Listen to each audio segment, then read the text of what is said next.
So I thought I would do an updated camera collection video just because I'm bored and I can. Haven't been out the day doing any photography, so I want to do a video that's related to photography just to keep the channel going a bit. So start off with the rangefinders. They're all 35mm. I don't own any digital rangefinders. So I'll start off with this one. I've also knackered my hand as well. I don't know what happened, but I swatted a mosquito away. As my hand went back, I felt like a pop and a sharp pain. So I don't know what's going on, but that was yesterday and it's swollen. And I cannot really move my middle finger. Can't stretch it out properly. So anyway, start off with this one. Very cool camera. It's from 1952. It's a Canon 2D.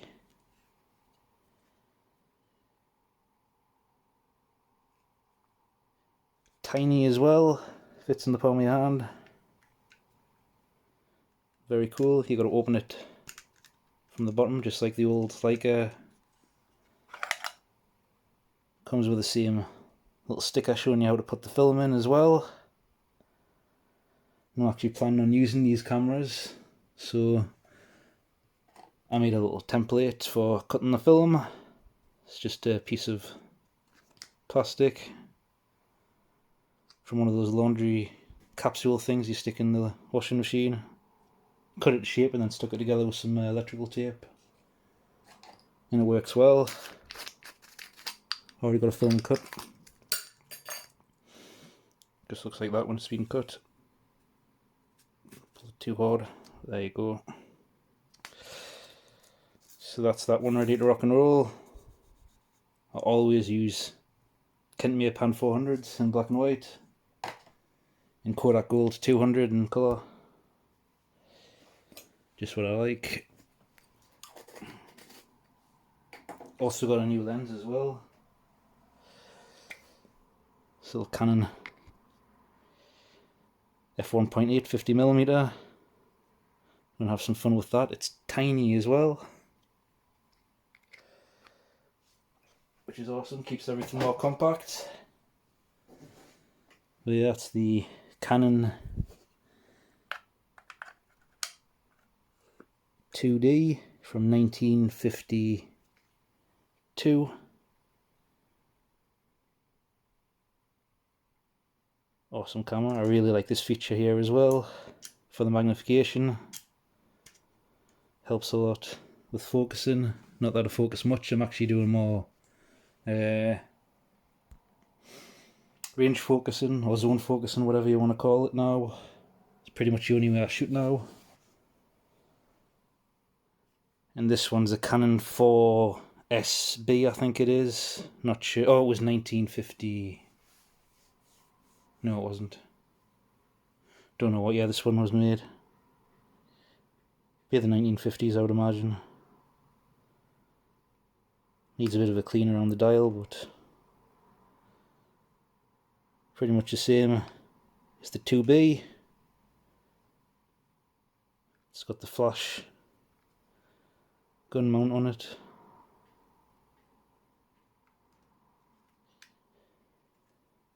It's the same as the other one, like I say.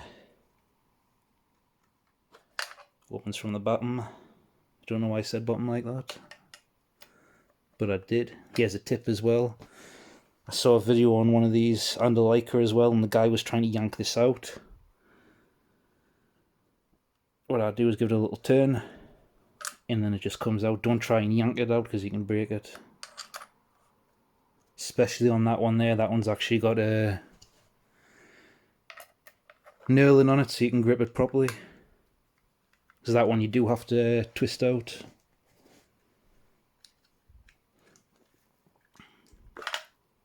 You can see in there. Oop. Just little bits for your finger to grip onto. You twist. And it comes up like that, and then you can pull it out. And when you put it back in, that goes down. You can see there it's got a little bit on it. Locks into place like that. And you turn it and it opens out. So never try and rip it out because you will break it. That's all you do. I think the Leica, one of the old Leicas is the same. 3C, I think it is. Or the Leica 1 actually, and Leica 2. Anywho, so there you go, that's the 4SD, I think it is. Going more modern. I think this one's about 2002. I don't know the years of all of them. I'm not going to open this one up because it's got film in it. Don't even know if this is classed properly as a rangefinder. It's more of a proper point and shoot. It doesn't have a rangefinder window on it anywhere, so I've got to add one of my own viewfinders. You can either properly zone focus it because you've got no other option, or you can carry a separate rangefinder. That would normally fit on the top here, but the one I've got doesn't fit because these dials here are in the way. Mine's really old, the one that I use. But that's the Voigtlander Bessa L, very lightweight, awesome camera, made in Japan.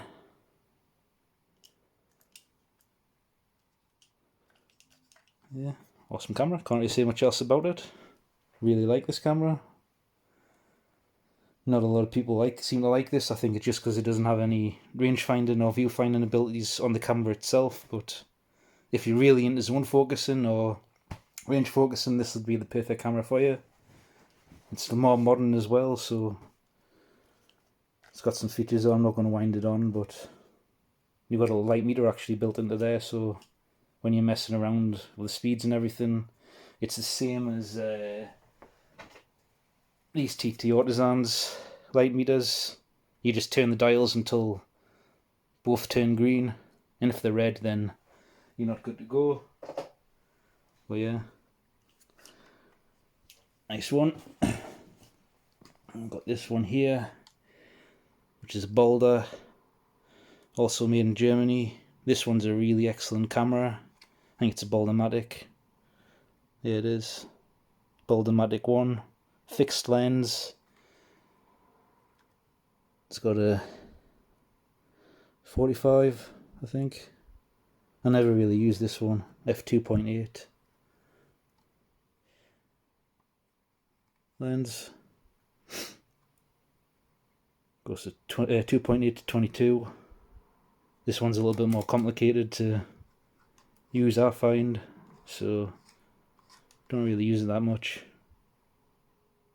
But the light meter works well. Nothing really to it, you just put it on whatever. Like I say, I usually zone focus, or range focus, whatever you want to call it. So I usually just keep it on f8, f11, depending on the light conditions. Maybe it's f16, guess the distance, and that's it. Zilke 4K. It's one of my favourites. When I'm not using the Fed 2, I'm just using this. So I'm going to start using one of these too soon as well. Yeah, awesome cameras. Built like tank, Soviet Russian. Can't remember the year it was made. Yeah, you get them cheap as well. Seen them as cheap as £20 for a working one, and they go under 100. If you're paying like 110, 120, you're probably getting ripped off. So yeah, Fed 2, this one is my daily carry, so I'm not going to open it up because it does have a film in it. Got the Jupiter 8 lens on. It's one of my favourite cameras.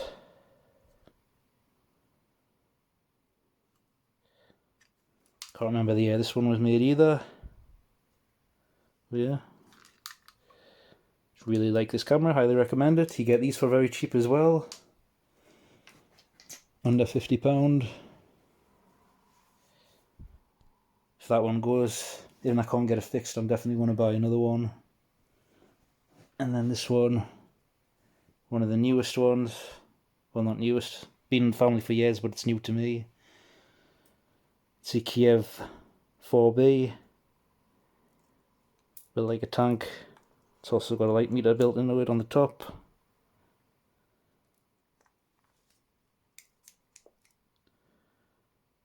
An awesome camera. I'm going to say everything's awesome because I don't have shit cameras, and I hope there's not a film in here.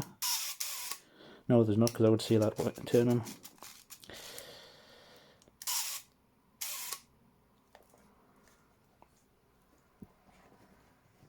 A Minolta Hi-Matic F, which is a really tiny camera. Haven't used this one yet either. I need to get a battery sorted for it. Nothing much I can say about it, just a tiny little rangefinder. Very quiet as well. Very tinny noise.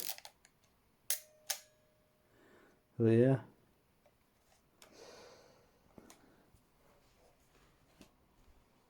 And this one is the Canon. Forgot what it is now. It's Canon P. Well, fucking shit on me. I've got loads of these cameras. Not the Canon Ps, but one. But I've got a lot that look the same. You'll see in a second. But that's the Canon P. This one was given to us, so I very rarely use it. Take it out in the streets. Just once a week I'll wind it on and fire it, because if you don't, the shutters tend to wear out on them. Well, not wear out, but they like degrade. Bits in them degrade, so you got to use them. It's one of the use it or lose it things. It takes a lot of years for that to happen, but yeah, I love this camera.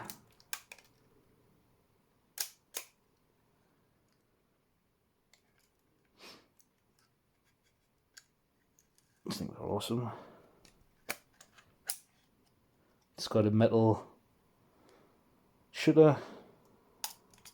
I think it's steel and it's coated in plastic or a rubber. Indestructible. Only problems with them is they do get wrinkles in them, but that doesn't affect the camera in any way. It's just more of a visual thing. You can see it's got some wrinkles in there.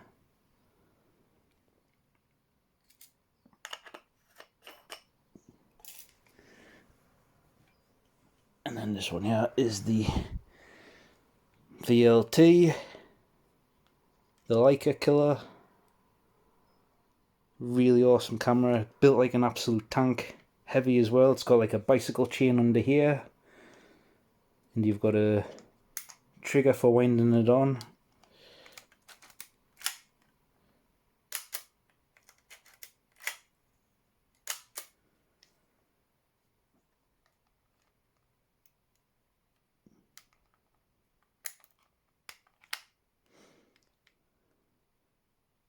Can't remember when this one was made either. I'm sure it had something on there.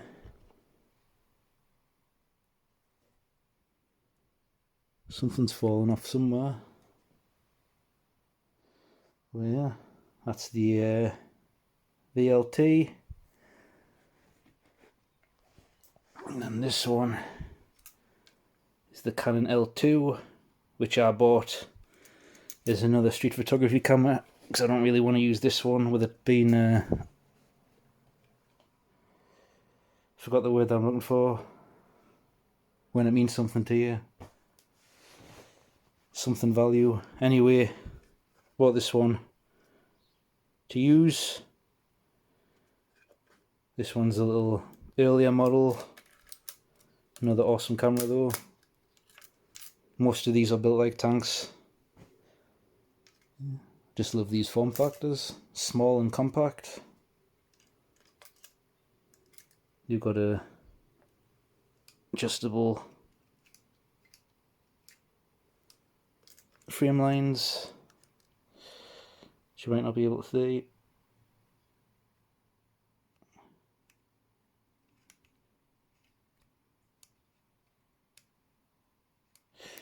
Anyway, it's also got a cool little doohickey right here for winding on. So yeah, that's the VL2. And this one is another Leica killer. It's the 7. And this is very heavy as well. It's actually got a working light meter too, which is awesome. Sounds good. Is good. It's also got adjustable frame lines.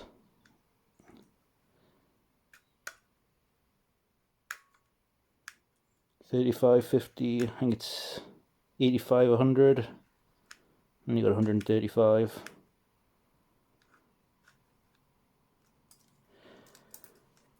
These are getting more popular as well. I've seen these go for ridiculous prices, but they're well worth it. I wouldn't pay more than £200 for one though.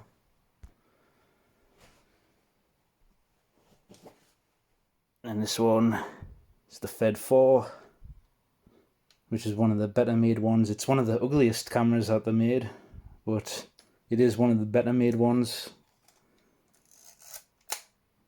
Sounds very good as well. That's another rival to the Leica. And then this one is the Voigtlander Vito CL, I think. Yeah, it is. This one's very quiet as well.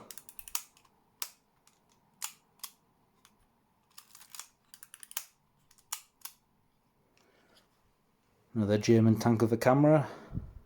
A little bit lighter, but than the Boulder.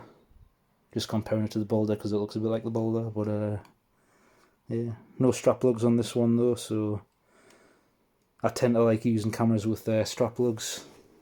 I don't like carrying them in the cases because the cases add a lot of bulk. And yeah, just don't like carrying them in cases, so yeah.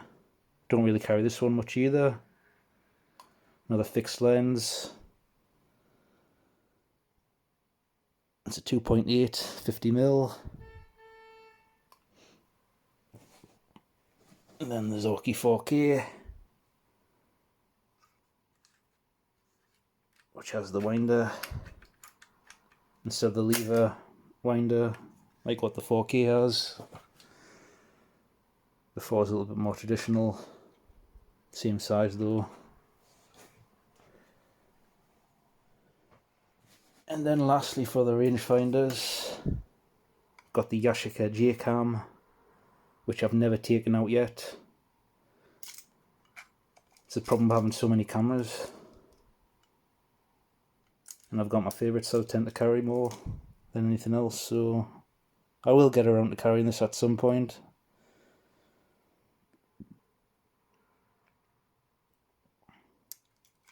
Nothing much I can say about it. Never really carried it, so it's very lightweight though. It's simple.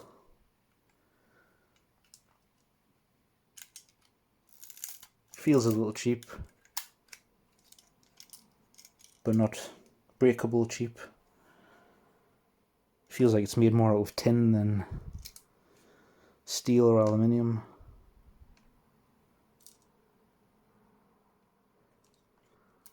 But that's that, and that does it for the rangefinders.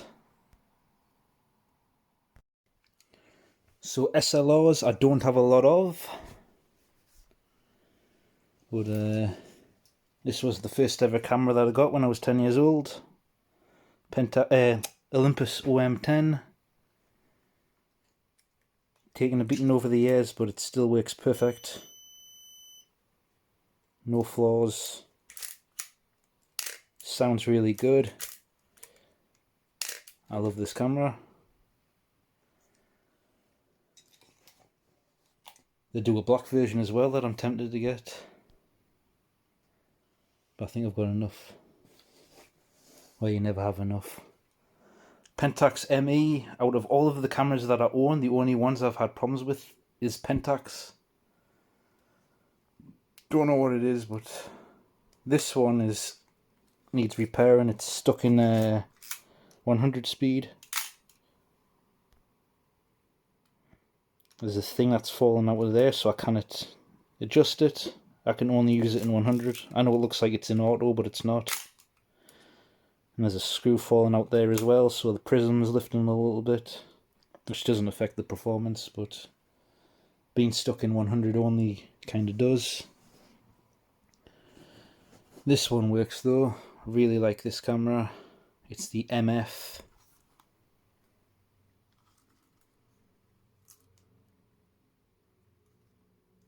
Though this one's missing a little cap that's fallen off of there as well. But there's always something with these cameras, but I just really like these. Electrics tend to go on these as well, but yeah.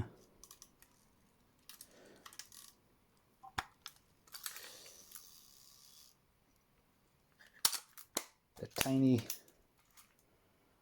I just like them, despite the quirks. This one's the favourite one out of the Pentaxes, the MX.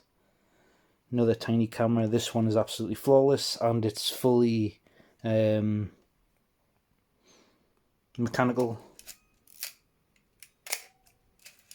Looks good, sounds good. I've had no problems with this one, but I think that's because this one is just fully mechanical.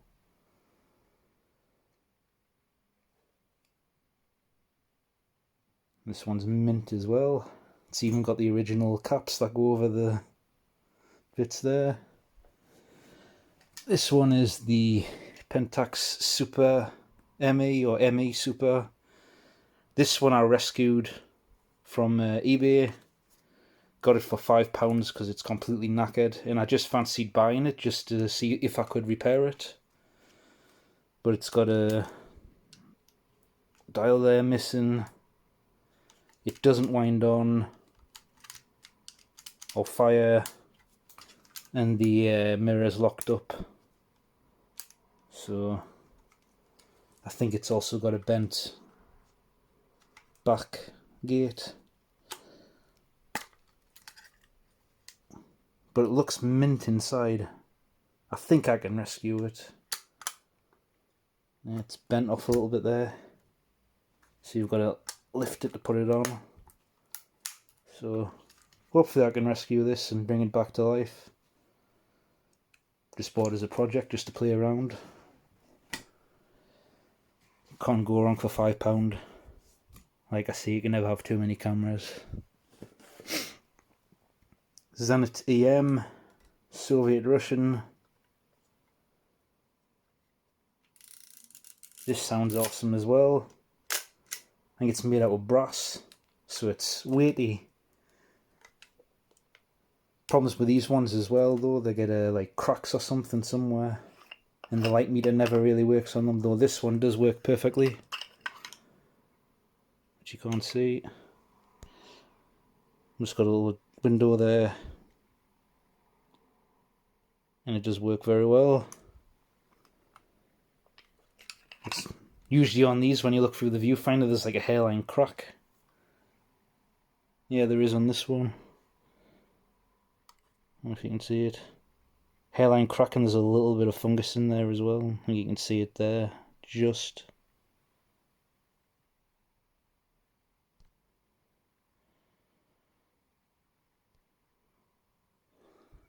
But besides that, that doesn't affect the performance. In fact, I've got two of these, and the other one's immaculate. So that's the other one, and this one is perfect condition. Really immaculate, clean, no problems. Oh, this one's got a fucking cracking as well. It didn't before. Where the fuck did that come from?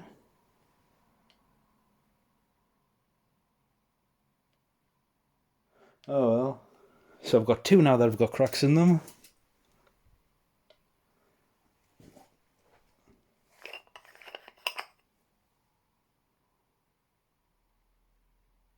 So yeah, like I say, these are prone to getting those cracks, and now I've got two that have it. But in fact, this one was the immaculate one that had the cap on it. That's the one that had the crack in it, the big one. It's funny because when I was looking through that, I'm sitting there thinking, hey, this is the knackered one. didn't have as much fungus in it as it did the last time, and then I got this one out and I'm looking through it thinking this was the good one. But yeah, that's the this is the bad one. The crack looks worse than it is, but that's because it's got fungus like coming through the cracks. You can see it there. So yeah, like I say, these are prone to that. Also the light meter not working, but both of no, this one's not good, isn't it? Nope.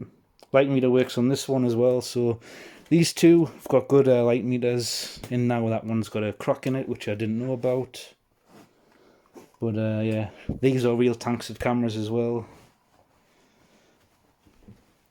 And then lastly for the SLRs, I've got the Nikon EF. My dad used to use this for wind photography as well. He had another one as well, which was his backup. But yeah, this is what I sometimes use for street photography. I think it's a little bit too overkill because the images that come out of this are sharp as hell. And it's, I think it was one of the last ones they made before they went into digital, so this one's got a lot of electronics and stuff in it, so it's cheating really. It does pretty much everything for you apart from focus.